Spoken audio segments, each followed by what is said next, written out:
नमस्कार दोस्तों, good morning, Radhe Radhe. आप सभी का फ्यूचर कोचिंग क्लासेस में बहुत बहुत स्वागत है। हम आशा करते हैं कि आप स्वस्थ होंगे, मस्त होंगे और निरंतर पढ़ रहे होंगे। तो दोस्तों, इस करंट अफेयर के संगम सीरीज में आपका बहुत बहुत स्वागत है दोबारा।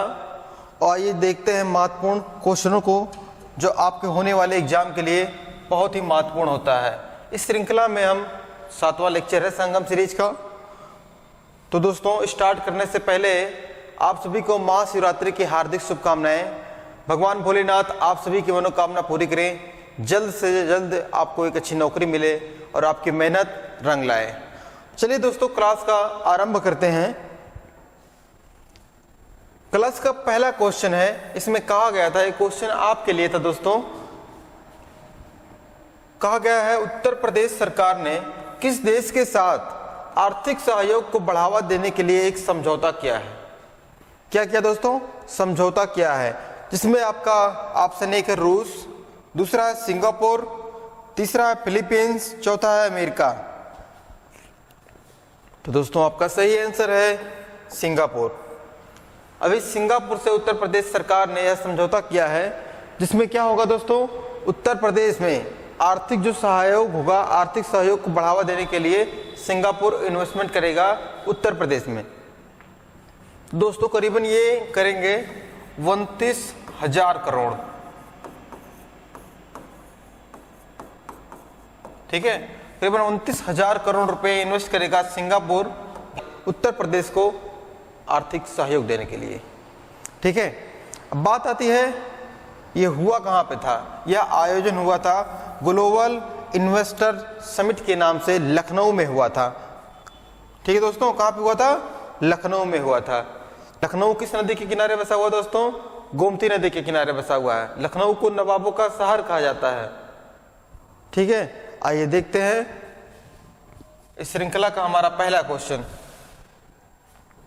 क्वेश्चन बेहद ही महत्वपूर्ण है दोस्तों। कहा गया है, हाल ही में किस राज्य सरकार ने अपने बजट में 18.3%, ध्यान दीजिएगा, 18.3% शिक्षा के लिए आवंटित किया है? किसके लिए? शिक्षा के लिए आवंटित किया है, जिसमें आपका ऑप्शन एक है केरल, दूसरा बिहार, तीसरा छत्तीसगढ़, चौथा इनमें से कोई नहीं। तो आपका सही आंसर दोस्तों क्या होगा? बिहार। अभी बिहार सरकार ने यह बहुत ही अच्छा काम किया है, जिसमें शिक्षा के ऊपर करीबन इतना रुपया खर्च होगा, इतना % बजट का। ठीक है, हम देखते हैं बिहार के बारे में। बिहार के सीएम कौन है? बहुत इंपॉर्टेंट, नीतीश कुमार।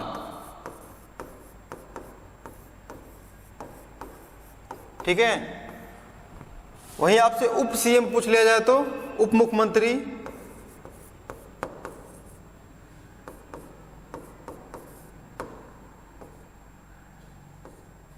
तो आप ध्यान देंगे तेजस्वी यादव जी हैं।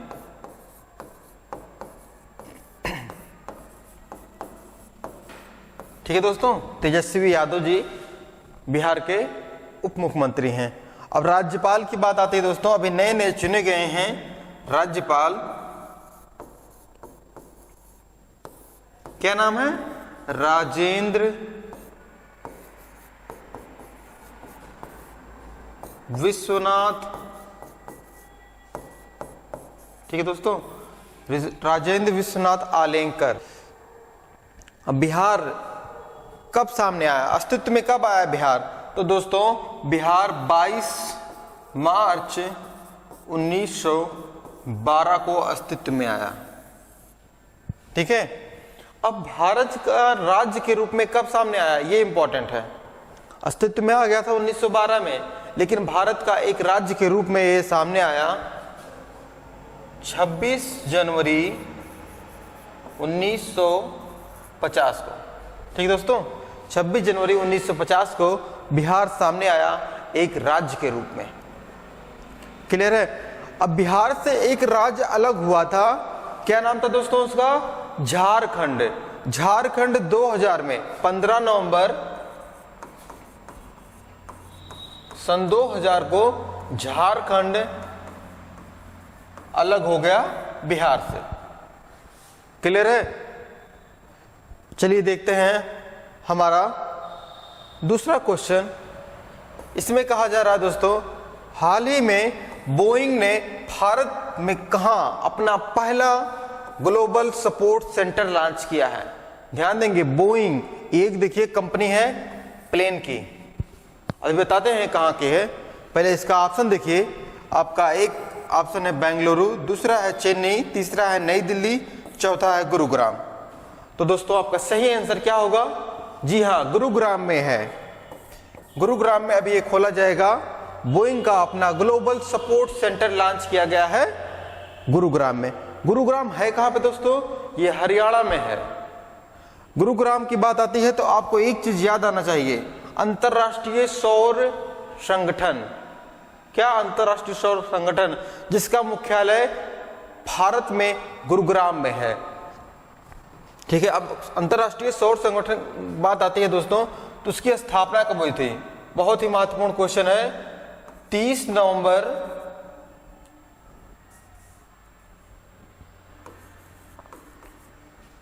2015 को, ध्यान देंगे 30 नवंबर 2015 को इसकी स्थापना हुई थी।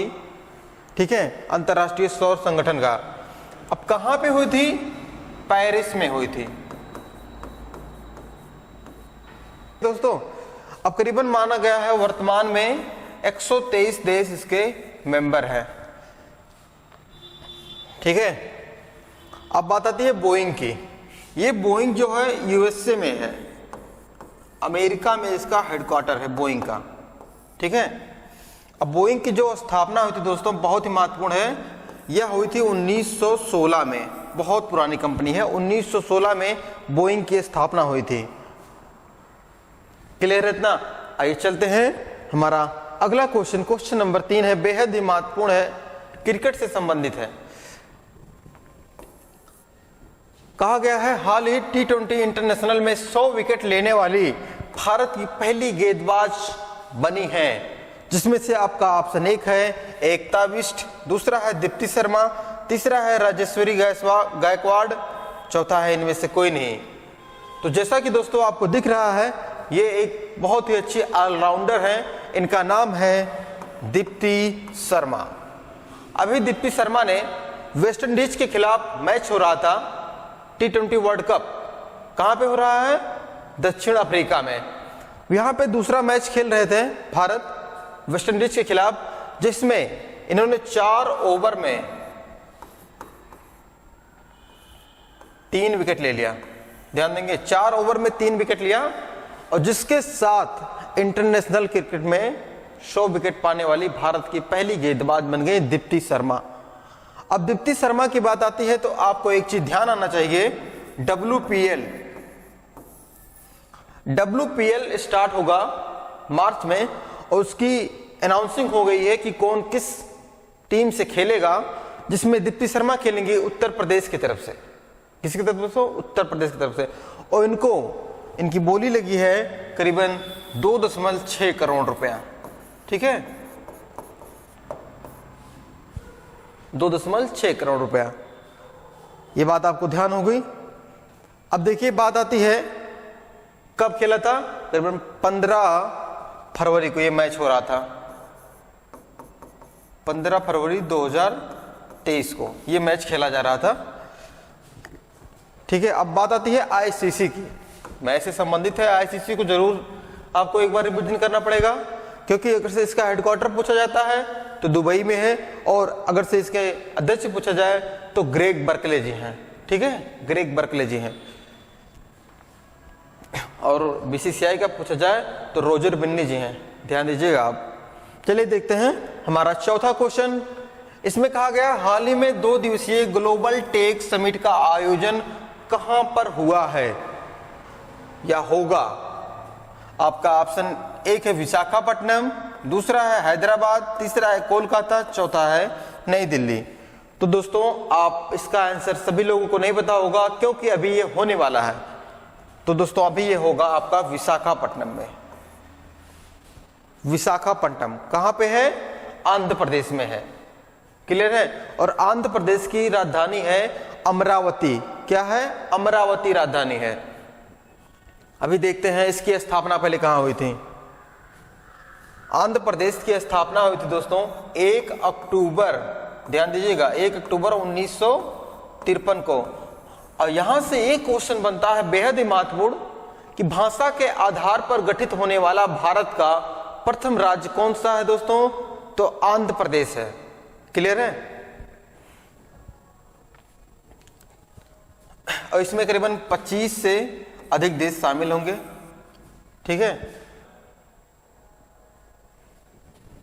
क्वेश्चन 5 में कहा गया दोस्तों, हाल ही में प्रधानमंत्री मोदी जी ने किस राज्य में जल जन अभियान, बहुत ही महत्वपूर्ण अभियान है, जल जन अभियान का वर्चुअली उद्घाटन किया है?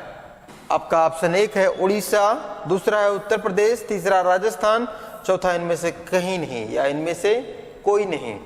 तो सही आंसर दोस्तों, अभी यह अभियान चल रहा है, चलेगा राजस्थान में। अब राजस्थान में चलेगा, क्यों चलेगा? क्योंकि वहां पे मरुस्थल है, पानी की कमी है, जल का बचाव किया जाएगा, रीजन यही है चलाने का। देखिए कौन है, सभी लोग जानते हैं, भारत के प्रधानमंत्री माननीय श्री नरेंद्र मोदी जी हैं। अब दूसरे देखिए यहाँ पे जल मंत्री हैं, कौन है? श्री गजेंद्र सिंह शेखावत जी हैं। कौन है? श्री गजेंद्र सिंह शेखावत जी। इन लोगों, दोनों लोगों ने मिलकर, महान पुरुषों ने इस अभियान का आरंभ किया है। अब देखिए यह अभियान कब हुआ था? 16 फरवरी को यह अभियान स्टार्ट हुआ। अब बात आती है राजस्थान की। राजस्थान की राजधानी आप सभी को पता होगा, जयपुर है। अब सीएम की बात आती है तो अशोक गहलोत जी हैं, बहुत इंपॉर्टेंट, बहुत अच्छा काम करते हैं अशोक गहलोत जी। और अशोक गहलोत जी ने अभी राजस्थान सरकार ने अभी एक अनाउंस किया था, प्रतियोगी परीक्षाओं को निःशुल्क किया। क्या? राजस्थान सरकार ने प्रतियोगी परीक्षाओं को निःशुल्क कर दिया है। राज्यपाल की बात आती है दोस्तों तो कलराज मिश्र जी हैं, बहुत ही ध्यान दीजिएगा, कलराज मिश्र जी हैं राजस्थान के राज्यपाल। वही देखें थार के मरुस्थल की बात आती है तो थार का मरुस्थल करीबन 85% भाग कहां पे है? इंडिया में है। और इसका 15% भाग पाकिस्तान में है। और पाकिस्तान में जो थार का मरुस्थल का भाग है दोस्तों, उसको कहते हैं चेलिस्तान। ध्यान दीजिएगा आप, चेलिस्तान।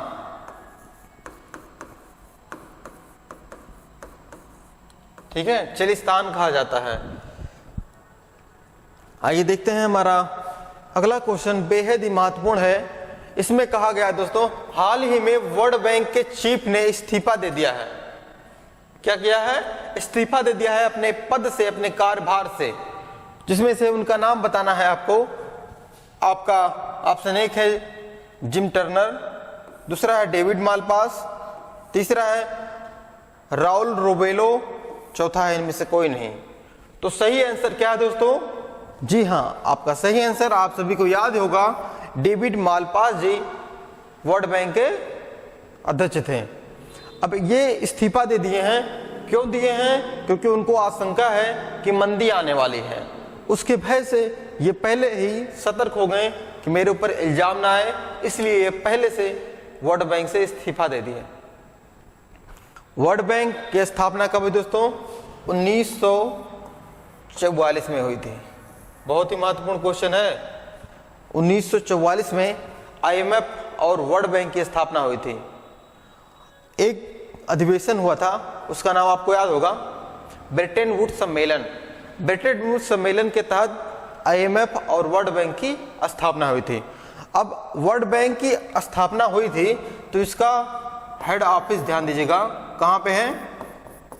यूएसए में है। यूएसए के वाशिंगटन डीसी में है।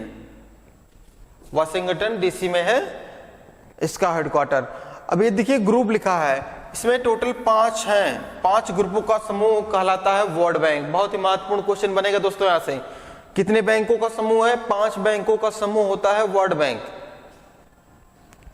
ठीक है, और करीबन इसमें 189 मेंबर हैं, 189 मेंबर हैं वर्ल्ड बैंक में, इतने देश हैं।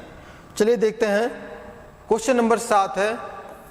इसमें कहा जा रहा है दोस्तों, भारत और किस देश के बीच वीजा छूट पर ध्यान दीजिएगा, वीजा छूट पर समझौता किया गया है। तो दोस्तों आपका ऑप्शन 1 है रूस, दूसरा है फिजी, तीसरा है मलेशिया, चौथा है फिलीपींस।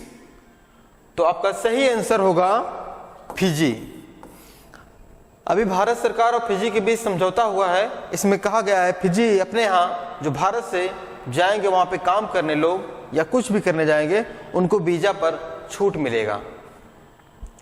तो देखते हैं फिजी है कहां पे। देखिए दोस्तों, ऑस्ट्रेलिया दिख रहा है, ऑस्ट्रेलिया के जस्ट पूरब में कौन सा देश है? फिजी है। अगर नीचे यहां दिख नहीं रहा है, यहाँ पे क्या है? न्यूजीलैंड है। ठीक है, अब ये कहां पर है? ये प्रशांत महासागर में है, प्रशांत महासागर में। अब फिजी की राजधानी अगर से पूछ लिया जाए तो ध्यान दीजिएगा, सुवा है। फिजी की राजधानी सुवा है और इसकी मुद्रा है फिजी डॉलर। क्या है? Fiji dollar. अगर से एक फिजी की रुपए की कीमत पूछा जाए, $1 की पूछा जाए फिजी डॉलर की, तो करीबन दोस्तों वर्तमान में 37.41 रुपए है। इसका मतलब है अपना रुपया कमजोर है फिजी के डॉलर की अपेक्षा। ठीक है, चलिए देखते हैं हमारा क्वेश्चन नंबर 8 क्या कह रहा है। इसमें कहा गया है हाल ही में पर्यटन मंत्रालय, कौन दोस्तों? पर्यटन मंत्रालय ने कर्नाटक के कौन से तीर्थ स्थल जो है उसको क्या किया गया है? प्रसाद योजना के तहत शामिल कर लिया गया है। बहुत ही महत्वपूर्ण योजना है प्रसाद योजना। किसके लिए होता है? तीर्थ स्थलों के लिए होता है। आइए देखते हैं। आपका ऑप्शन 1 है मां चामुंडेश्वरी देवी, दूसरा है पापनाथ मंदिर, तीसरा है रेणुका यलम्मा मंदिर, चौथा है या उपरोक्त में से सभी। इसमें 4 मंदिरों को शामिल किया गया है। कितने दोस्तों? 4 मंदिरों को शामिल किया है, जिसमें से आपका चौथा मंदिर है श्री माधव वन कुंज गिरी। क्लियर है बात?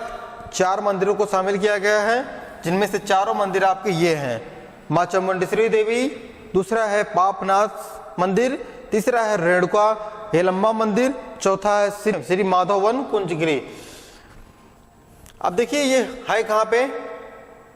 कहां पे हुआ है? कर्नाटक में हुआ है। कर्नाटक की राजधानी बेंगलुरु है।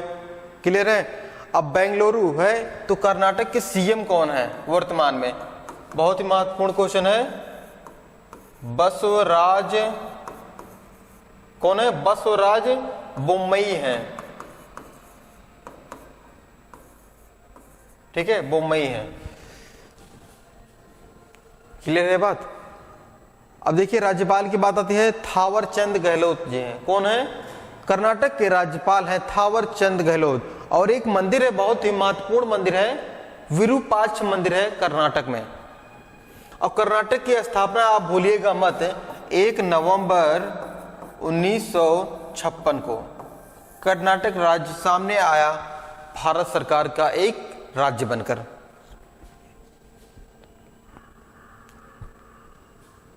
क्वेश्चन नंबर 9 दोस्तों, इसमें कहा गया है टाम ट्रैफिक, ध्यान दीजिएगा, टाम ट्रैफिक इंडेक्स अभी जारी हुआ है, रिपोर्ट आई है, जिसमें कहा गया है 2022 में दुनिया में ड्राइव करने के लिए दूसरा सबसे धीमा शहर कौन सा है? गाड़ी चलाने के लिए सबसे धीमा शहर कौन सा है? आपका ऑप्शन 1 है साप्पोरो, लंदन, डबलिन, बेंगलुरु। तो बात आती है दूसरा है, तो दूसरे नंबर पर आ गया है अपना बेंगलुरु। दूसरे नंबर पर है बेंगलुरु। अगर से वहीं देखा जाए फर्स्ट नंबर पर कौन है दोस्तों, तो आप ध्यान दीजिएगा लंदन है फर्स्ट पे। ठीक है, फर्स्ट पे सबसे धीमी गाड़ी कहां पे चलती है? लंदन में चलती हैं। सेकंड में उसके बाद धीमी गाड़ी चलेंगी बेंगलुरु में, क्योंकि ट्रैफिक ज्यादा है इसलिए। ठीक है, चलिए देखते हैं अगला क्वेश्चन। इसमें कहा गया दोस्तों हाल ही में आदि महोत्सव का उद्घाटन हुआ नई दिल्ली में, और इसका उद्घाटन किसके द्वारा किया गया है? जिसमें आपका ऑप्शन 1 है द्रौपदी मुर्मू जी, दूसरा है अमित शाह जी, तीसरा है अर्जुन मुंडा जी, चौथा है नरेंद्र मोदी जी। तो दोस्तों इसका उद्घाटन माननीय प्रधानमंत्री जी के द्वारा किया गया है। ठीक है, इस आदि महोत्सव का। आदि महोत्सव का मतलब ये समझिए दोस्तों, आदिवासियों को, जो आदिवासी हैं उनके सम्मान के लिए यह महोत्सव मनाया गया है प्रधानमंत्री नरेंद्र मोदी जी के द्वारा। क्लियर है?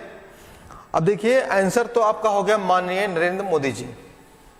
अब देखिए आप यहाँ पे द्रौपदी मुर्मू जी लिखा है, तो ये कौन है? भारत के राष्ट्रपति हैं। अमित शाह जी कौन हैं? गृह मंत्री। वहीं अर्जुन मुंडा जी हैं, कौन है दोस्तों? जनजातीय मंत्री हैं। ये इसका आरंभ देखिएगा 16 फरवरी से हुआ है, 16 फरवरी से इसका आदि महोत्सव मनाया गया है। ठीक है, और यह हुआ कहां पे था? दिल्ली में आप एक स्टेडियम का नाम सुनोगे, मेजर ध्यानचंद।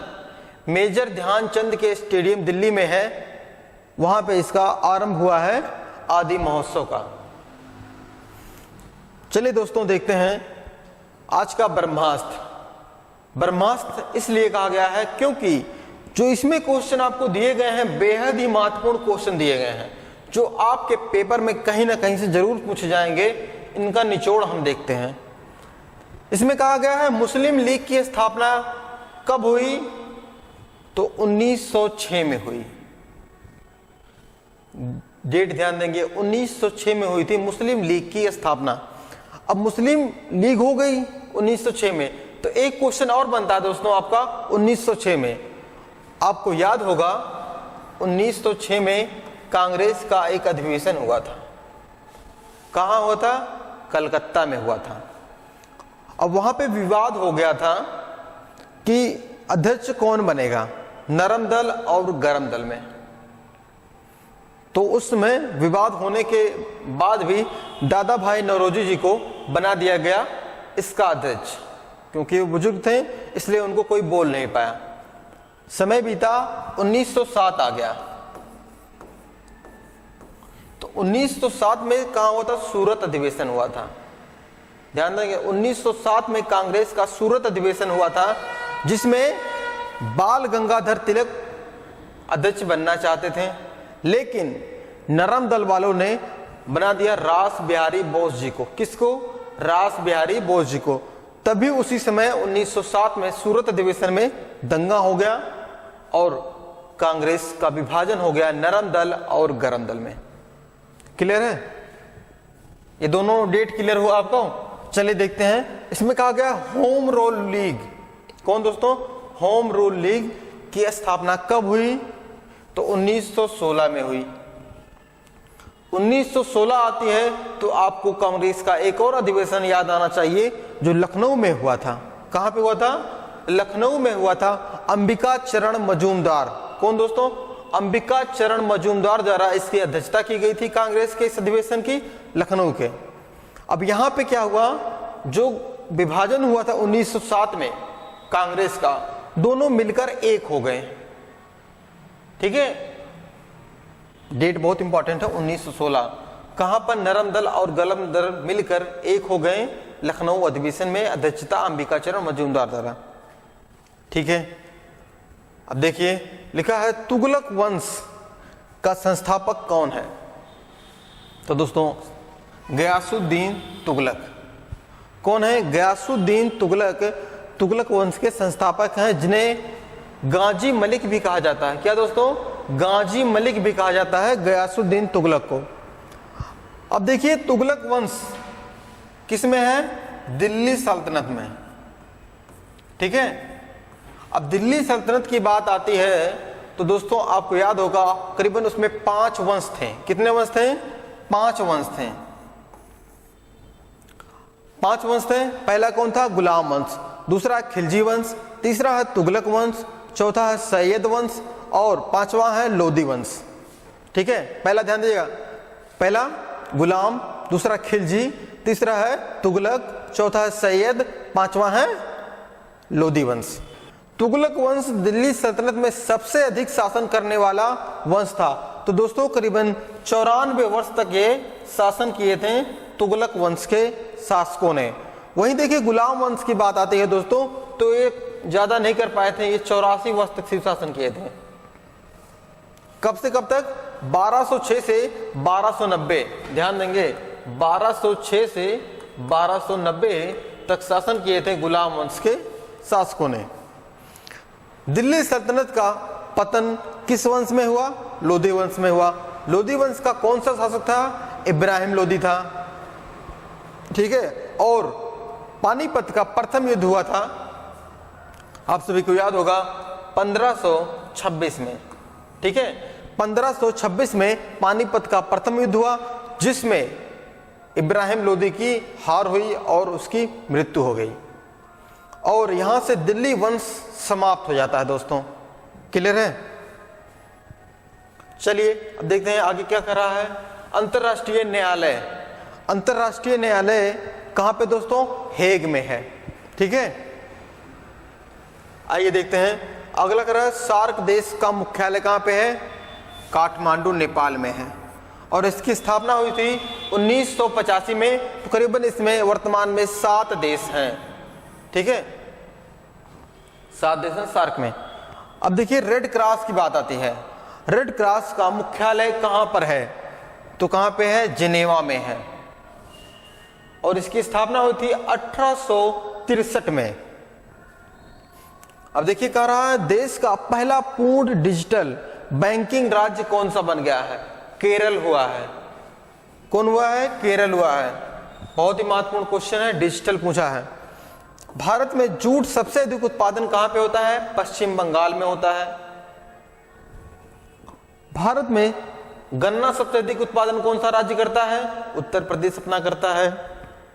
वही पूछा जाए नुआखाई एक त्योहार है, वह कहां पे मनाया जाता है? नुआखाई त्योहार मनाया जाता है उड़ीसा में।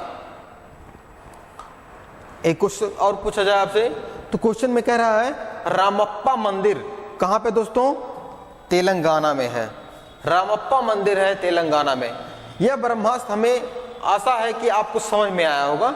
जो पॉइंट आपको दिया गया था इतिहास से था, जिससे भी था, बहुत ही महत्वपूर्ण था। चलिए कल का ब्रह्मास्त्र देखते हैं, रिवीजन करते हैं जो हमने कल की क्लास में पढ़ा था। क्वेश्चन में पहला था आपको ज्योति अराजी पूछा था। ज्योति अराजी 100 मीटर बाधा दौड़ में नंबर 1 पे आई हैं, लेकिन उन्होंने एक रिकॉर्ड बनाया है। कितना रिकॉर्ड बनाया है? नया राष्ट्रीय रिकॉर्ड है 12.82 सेकंड का। 100 मीटर इन्होंने बहुत ही स्पीड से कूद लिया। 2 लाइनें हैं आपके लिए, अगर से आपको अच्छा लगे तो गौर करिएगा। हालात की जमीन को फाड़ कर निकला हूं, हालात की जमीन को फाड़ कर निकला हूं, मैं शोहरत की धूप में नहीं जलूंगा, आप साथ बनाए रखिएगा, मैं बहुत लंबा चलूंगा। तो दोस्तों आपका सहयोग बहुत जरूरी है हमारे लिए, तो आप भी अपना प्यार बनाए रखिएगा फ्यूचर कोचिंग क्लासेस में। तो चलिए देखते हैं हमारा अगला क्वेश्चन। क्वेश्चन में कहा गया है बीसीसीआई के वर्तमान में अध्यक्ष कौन है दोस्तों? रॉजर बिन्नी जी हैं। मुख्यालय मुंबई में है, वानखेड़े स्टेडियम। खनन प्रहरी ऐप को कौन लॉन्च किया दोस्तों? अभी कोयला मंत्रालय द्वारा लॉन्च किया गया है। अगला क्वेश्चन है नेशनल रेस वॉकिंग चैंपियंस का आयोजन हुआ है, जिसमें अर्शदीप सिंह और प्रियंका गोस्वामी ने जीता है। तो ये कहाँ की हैं दोस्तों? ये झारखंड की हैं। कहाँ की हैं दोस्तों? झारखंड की हैं। चलिए अगला क्वेश्चन देखते हैं। क्वेश्चन में कहा गया है अभ्यास तर्कस का 6वां संस्करण हुआ किस देश के मध्य हुआ? तो आपका सही आंसर है अमेरिका के मध्य हुआ था। अभ्यास तर्कस चेन्नई में। क्वेश्चन 6वां है एवन मॉर्गन किस देश के क्रिकेटर थे जिन्होंने संन्यास ले लिया है? तो दोस्तों ये इंग्लैंड के हैं, जिन्होंने 2019 में वर्ल्ड कप जिताया था इंग्लैंड को। ये क्वेश्चन आपके लिए है, बेहद ही महत्वपूर्ण क्वेश्चन है। इस क्वेश्चन का जवाब आपको कमेंट में लिखना है। अगर से आप इस क्वेश्चन का जवाब लिखते हैं तो हमें आशा है कि यह क्वेश्चन आपको याद हो जाएगा। तो अगर से आपको नहीं पता है इसका आंसर, तो हम अगली क्लास में इसका आंसर बताएंगे। लेकिन हम आशा करते हैं जो भी पता हो आपको गलत सही उसका आंसर जरूर बताया कीजिए। क्वेश्चन में कहा जा रहा दोस्तों,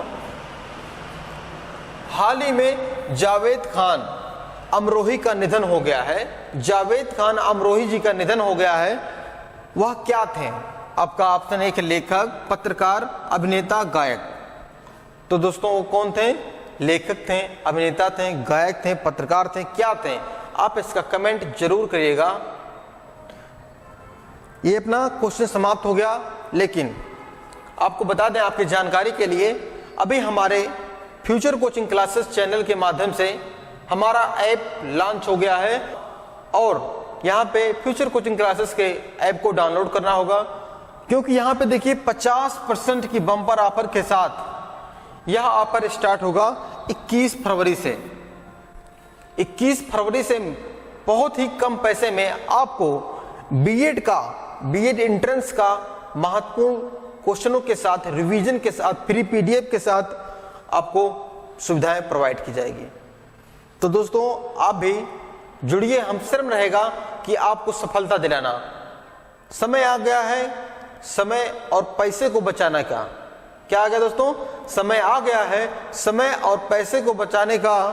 तो जुड़े फ्यूचर कोचिंग क्लासेस के चैनल के और प्लेटफॉर्म हमारा प्ले स्टोर पर आपको मिल जाएगा। फ्यूचर कोचिंग क्लासेस ऐप बहुत ही कम रुपए में आपको बीएड एंट्रेंस करवाई जाएगी, मात्र 60 दिनों में। दोस्तों समय ज्यादा नहीं है, आप जुड़िए हमसे, विश्वास करिए हम पे। हम आपको एक बेहतर कॉलेज, सरकारी कॉलेज दिलाने का वादा करते हैं। तो दोस्तों जुड़ने के लिए आप फ्यूचर कोचिंग क्लासेस, पहले आप जाइए गूगल प्ले स्टोर पर, वहां पे आप सर्च करिए फ्यूचर कोचिंग क्लासेस। आपको कुछ इस तरह का आइकन मिल जाएगा नीचे, यहां पे आप क्लिक करके इंस्टॉल करें। और किसी भी प्रकार की आपको दिक्कत होती है तो हमारा कांटेक्ट नंबर दिया गया है, इन कांटेक्ट नंबर पर आप संपर्क कर सकते हैं। कोई भी दिक्कत आती है तो 24 घंटे आपको सुविधाएं प्रोवाइड की जाएंगी। तो दोस्तों आज की ये श्रृंखला, क्वेश्चनों की श्रृंखला आपको कैसी लगी कमेंट करिएगा। अगर से आपको वीडियो अच्छी लगी तो लाइक करिएगा, अपने दोस्तों के पास शेयर करिएगा। मिलते हैं अगली क्लास में महत्वपूर्ण क्वेश्चनों के साथ। तब तक के लिए जय हिंद,